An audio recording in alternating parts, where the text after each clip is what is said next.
How's it going, everyone? I've got another filler mixing video here for you. If you've seen the other video on the channel, you'll notice I'm also using Gyproc Easifill 60 again.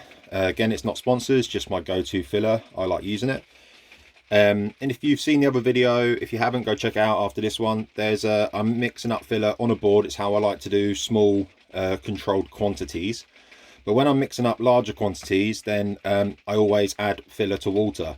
And adding filler to water or adding powder to water is normally always best when it comes to mixing up powdered products. And that's what it'll say on the bag.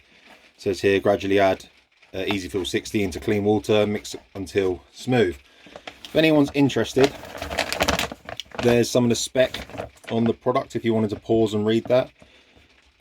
You got your thickness, number of coats, how much is in the bag, set time, hand application only, and it says there's 10 kilos. Mixing is 10 kilos to 6.5 litres of water.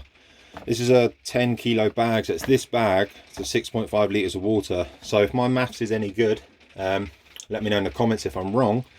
That should be 1 kilo to 650 millilitres of water, or thereabouts. So you can work it out and get your quantities right to begin with, and then you don't have to worry too much about consistency because you're going off the mixing.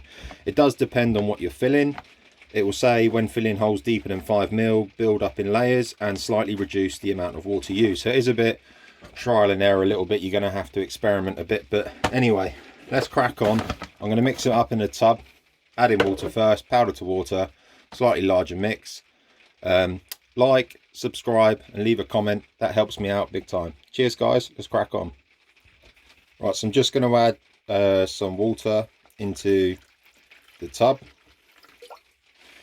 Probably put about, what's that, 15 mil, around that sort of amount in there.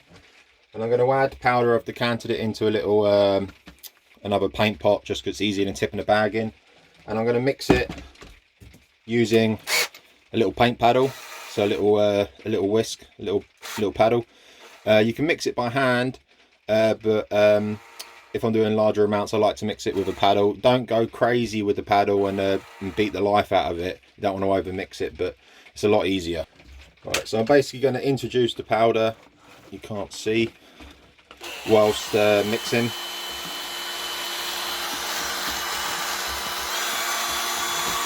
Let's see if I can go around the camera for you guys.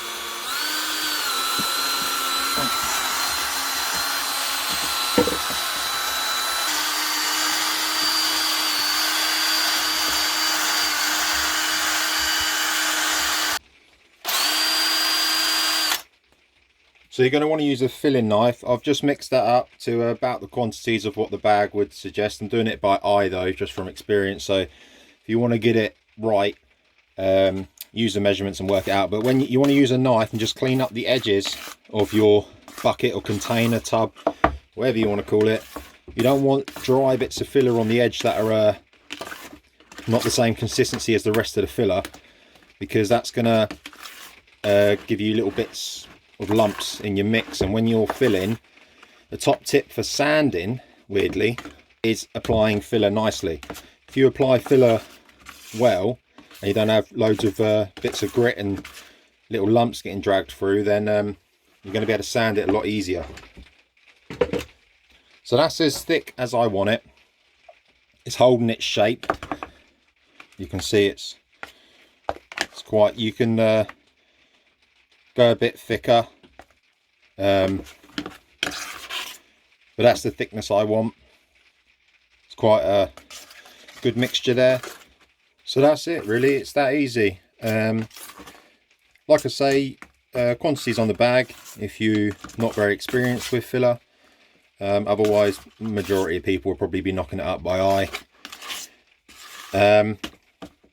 Obviously you can see it's made quite a mess where I've been mixing filler in here.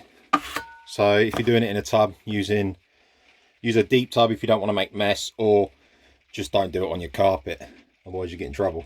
So cheers guys, again, subscribe to my channel. Thanks for watching, and I'll catch you in the next one.